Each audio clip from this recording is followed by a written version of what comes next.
ہمارے یہاں ایک غلط کانسیپٹ ہے کہ ہم کہتے ہیں کہ اللہ توفیق دے گا تو پھر ہم نماز پڑھیں گے۔ توفیق سے مراد کیا ہے؟ قرآن مجید اللہ نے ہمیں کتاب دی ہے، کتاب ہدایت، اس کو اگر ہمیں سمجھنے کا موقع ملے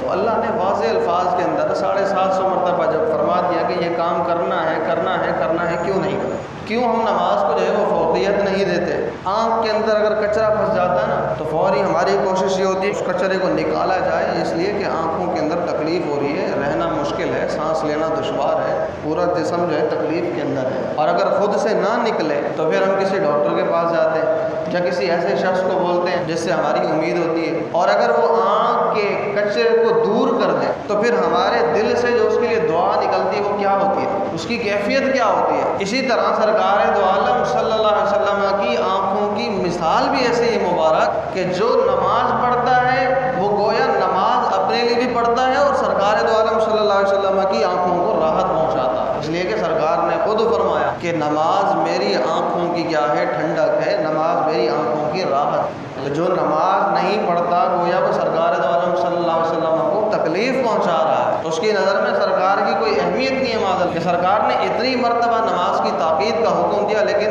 سمجھ میں نہیں آ رہا۔ مؤذن جو ہے بار بار پکارتا ہے کہ آؤ نماز کی طرف، آؤ نماز کی طرف، لیکن سمجھ نہیں آتا۔ دیکھیں اللہ تبارک و تعالیٰ اپنی حجتوں کو جو ہے وہ پورا فرما رہا ہے۔ کل قیامت کے دن کوئی شخص یہ نہیں کہے گا کہ اللہ پاک مجھے توفیق نہیں ملی تھی، اللہ پاک تیری طرف سے توفیق ملتی تو میں نماز پڑھتا،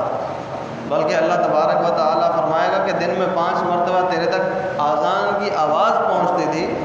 تو کیا کرتا تھا؟ تو اس وقت کیا جواب دیتا تھا کہ تیرے پاس مؤذن کا پیغام نہیں پہنچتا تھا؟ مؤذن تو وہی پیغام دیتا تھا جو سرکار دو عالم صلی اللہ علیہ وسلم نے دیا ہے، جو ہم نے دیا ہے، وہ اپنی زبان سے ادا کرتا تھا لیکن تو نہیں مانتا تھا۔ ہم نے تیری حجتوں کو پورا کیا، زندگی کے اندر کوئی ایسا دن نہیں آیا کہ جس دن ہم نے تجھے نہ بلایا، ہم تجھے بار بار بلاتے تھے، تو آتا ہی نہیں تھا، تو اپنی خواب غفلت کے اندر تھا،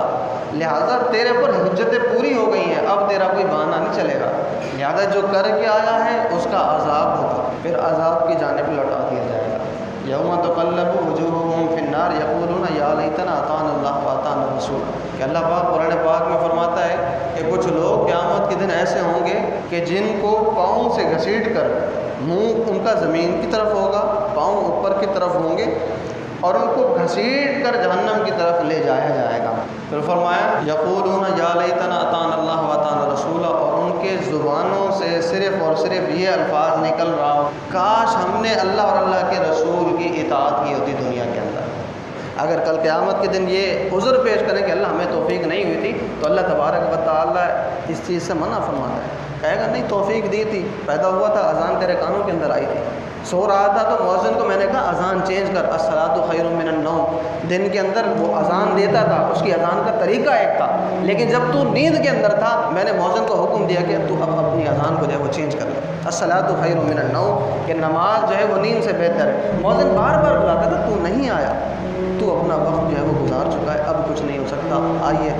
آپ کے لیے فرشتے تیار ہیں اور جہنم کی طرف، ایسا نہ ہو کہ کل ہمیں جہنم کی طرف دھکیل دیا جائے۔ ابھی ہمارے لیے کیا ہے؟ موقع ہے، اس موقع کو جو ہے وہ ضائع نہ